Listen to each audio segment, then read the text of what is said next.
are all created by their own because of their TRP ratings and what all the smash and crush. Remove it. నేను మాట్లాడుతుంది నా చెల్లెలకి నొప్పి కలిగింది కాబట్టే, నా భార్యకి నొప్పి కలిగింది కాబట్టే, నా కన్న తల్లి ఇన్సెక్యూర్గా ఫీల్ అయింది కాబట్టే నేనంత రూడ్గా హార్ష్గా బయటికి రావాల్సి వచ్చింది. ఏ తల్లి గురించి, ఏ చెల్లి గురించి, ఏ బిడ్డ గురించి పవన్ కళ్యాణ్ తిట్టలేదు, నారా లోకేష్ తిట్టలేదు, టీడీపీ అధినేత కొడకల్లారంటే అర్థమైంది చెప్పు. కొడకల్లారంటే అర్థమైందయ్యా? ఎవరిని తిట్టారు? ఎవరినన్నాడు తెలీదా నీకు? ఎలక్ట్రానిక్ మీడియాలో ఎవరిని తిట్టారు? ప్రతి వైసీపీ కొడుకు అని చెప్పి మాట్లాడారు. వైసీపీలో రౌడిజం చేస్తున్న వాళ్ళ గురించి అని అన్నారు. మొత్తం వైసీపీ కొడుకులందరికీ మాట్లాడారు. నేను ఎక్స్పెక్ట్ చేయలేను ఆ మాట మాట్లాడతారని. మాట్లాడాడు. వాళ్ళు మాట్లాడితే చెల్లింది, వాళ్ళ ప్రభుత్వం వచ్చింది, చిత్రహింసలు పెట్టారు. సంపలేదు రోహిత్ నన్ను, అంతే. అది ఏం జరిగింది? ఏం జరిగేది రోహిత్? ఏం నీకు తెలీదా? మీడియాలో లేవా నువ్వు? సీనియర్ జర్నలిస్టే కదా. నేను జైలుకు also one of the reputed journalist in Andhra Pradesh. నిజంగా 3rd డిగ్రీ చేశారు మీ పైన. ఏం మాట్లాడుతున్నావు? 3rd డిగ్రీ కాదు, కిటికీ దగ్గర అనంతపురం పోలీస్ స్టేషన్లో సిఐ సాయినాథ్ సమక్షంలో చేపించాడు. సాయినాథ్ చౌదరి ఒక దళితున్నాయన నన్ను నా మీద ఇచ్చిండు. ఇన్వెస్టిగేషన్ ఆఫీసర్ అతనే. మొత్తం కేసులు మొత్తం అంతా ఆయన చూశాడు. కూడుబెట్ల కర్నూలులో కస్టడీకి తీసుకుపోయేటప్పుడు నోటీసులు సర్వ్ చేయాలా. సెంట్రల్ జైల్లో ఒక పెద్ద మనిషి ఉన్నాడు, అంతా తానే నడిపిస్తూ ఉంటాడు సెంట్రల్ జైల్ని.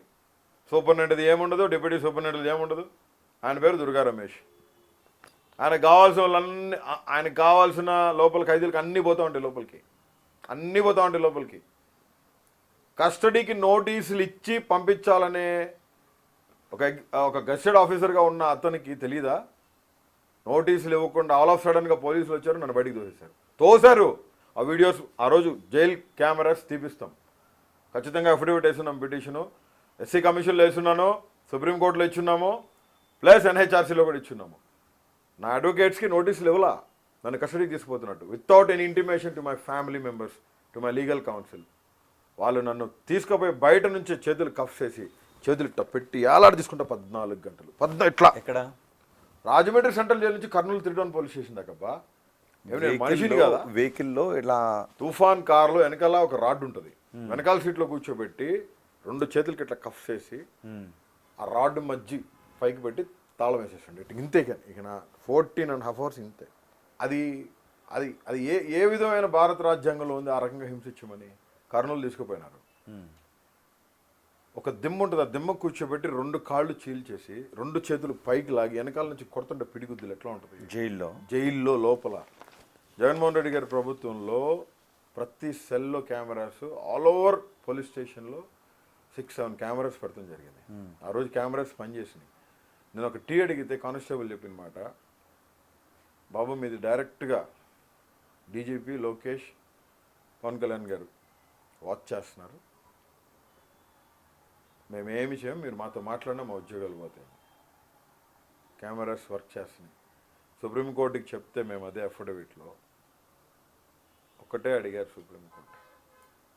ఆల్ ఇండియా మెడికల్ సైన్సెస్లో బీబీ నగర్లో నేను ఎమ్మెల్సీ చేయించుకున్న రిపోర్టు, ఆ కస్టడీ కర్నూలుకి తీసుకెళ్ళినప్పుడు నన్ను ఏ విధంగా తీసుకెళ్లారో, ఆ టోల్ గేట్స్ దగ్గర అన్ని టోల్ గేట్స్ కెమెరా ప్రూఫ్స్. ఆయన పోలీస్ స్టేషన్లో 3 రోజులు నన్ను కొట్టింది. ఏ పోలీస్ స్టేషన్లో? 3 town police station, CI Seshayya. ఏ ఏరియా? కర్నూలు. జడ్జి దగ్గరికి తీసుకుపోయి మ్యాజిస్ట్రేట్ ముందు కస్టడీ అయిపోయిందని సబ్మిట్ చేసి తీసుకొచ్చి మళ్ళీ స్నానం చేయడానికి పోలీస్ స్టేషన్ తీసుకొచ్చారు. తీసుకురాకూడదు అలాగా. ఎట్లా తీసుకొస్తారు పోలీస్ స్టేషన్కి? వన్స్ మ్యాజిస్ట్రేట్ ముందు ప్రొడ్యూస్ చేసిన తర్వాత, తీసుకొచ్చిన తర్వాత మళ్ళీ చేసి మళ్ళీ 3rd డిగ్రీ ఇచ్చి 12ంటికి నైట్ బయలుదేరి మళ్ళీ పడిపోయానని కళ్ళు తిరిగి 2 కాళ్ళు చీల్చేశారు. 3వ రోజు పొద్దున్నే ఒక లేడీ కానిస్టేబుల్ని పిలిపించి ప్రతిసారి ఆయన వీడియో తీసి పైకి పంపించాలి, లోకేష్ గారికి, పవన్ కళ్యాణ్ గారికి పంపించాలి, పోలీస్ డిపార్ట్మెంట్ హైర్ అఫీషియల్స్ అడిగారని చెప్పి ఆయన అడిగి మొత్తం అఫిడవిట్ రికార్డ్ చేసాం. స్టేట్మెంట్ రికార్డ్ చేసింది కోర్టు, సుప్రీంకోర్టు స్టేట్మెంట్ రికార్డ్ చేసింది. ఒక అమ్మాయి వచ్చింది, లేడీ కానిస్టేబుల్, అమ్మాయి పేరు చెప్పను, 2 కాళ్ళు చీల్ చేసి చేతులు 2 పైకి లాగి కొట్టేటప్పుడు నా రైట్ సైడ్ టెస్టిస్ మీద అమ్మాయి బూట్తో తన్నిచ్చారు. ఒకసారి సరిగా దెబ్బ తగలేదని 2వ సారి కూడా కొట్టించారు. నిజమా? కెమెరాస్లో ఉంది రోహిత్. ఇంత భయానకమైన పరిస్థితి పగోడికి కూడా రాకూడదు. ఈ రకంగా కిరాతకంగా హింస పెట్టి చంపాలని చూశారు. నన్ను ఒక మాట చెప్పాలి, లేడీ కానిస్టేబుల్తో మీ ప్రైవేట్ పార్ట్స్ పెంటాను. లేడీ కానిస్టేబుల్తో నా రైట్ సైడ్ టెస్టిస్ మీద కొడితే నా right side testis blood clot అయి ఉంది. Borugadda Anil Kumar is always open page. దళితుడుగా మళ్ళీ చెప్తున్నా, పవన్ కళ్యాణ్, చంద్రబాబు నాయుడు గారు, నారా లోకేష్ నన్ను చంపాలని చూశారు. పవన్ కళ్యాణ్, నారా అనిల్ కుమార్ లోకేష్, గారు చంద్రబాబు నిజంగా నాయుడు చంపాలి వల్ల అనుకుంటే నాకు, నా కుటుంబానికి ప్రాణహాని ఉంది. ఇదే మాట కోర్టుకు చెప్పినాం, హైకోర్టుకు చెప్పినాం, సుప్రీం కోర్టుకు కూడా చెప్పేసినాం. నిజంగా చంపాలని అనుకుని ఉంటే ఈరోజు మన ఇద్దరం ఇంటర్వ్యూ ఇలా చేసుండే వాళ్ళం. బ్రదర్, ఒకటి విషయం చెప్తాను. చంపాలనుకున్నారు కాబట్టే కొన్ని పరిస్థితుల్లో, చాలా పరిస్థితుల్లో కస్టడీలకు వెళ్ళేటప్పుడు చాలా హైడ్ చేయాలని చూశారు. కానీ నా లీగల్ కౌన్సిల్ కానీ, నా టీమ్స్ కానీ, జగన్మోహన్ రెడ్డి గారు కానీ ఎక్కడ నన్ను వదిలిపెట్టల. ఎక్కడికక్కడ మీడియా సపోర్ట్, ఎక్కడికక్కడ వైఎస్ఆర్సీపీ కార్యకర్తలు, ఎక్కడికక్కడ లీగల్ కౌన్సిల్స్ వెంబడించి.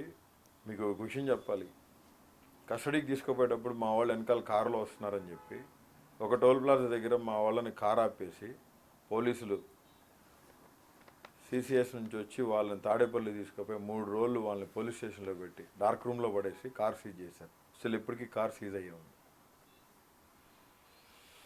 నా లీగల్ టీంని, లీగల్ అయినా వెళ్ళిపోయినారు. నా పిఏ, నా సపోర్టర్స్ ఇద్దరిని, మొత్తం 3 తీసుకుపోయి లోపలేస్తున్నారు. అంటే రూల్ ఆఫ్ లా అనేది ఏపీలో బ్రేక్ అయిపోయింది. వాళ్ళు కావాల్సింది ఏంటంటే వాళ్ళు ఏంటో చూపించదలుచుకున్నారు, వాళ్ళు ఏంటో చూపించేశారు. అనిల్ గారు,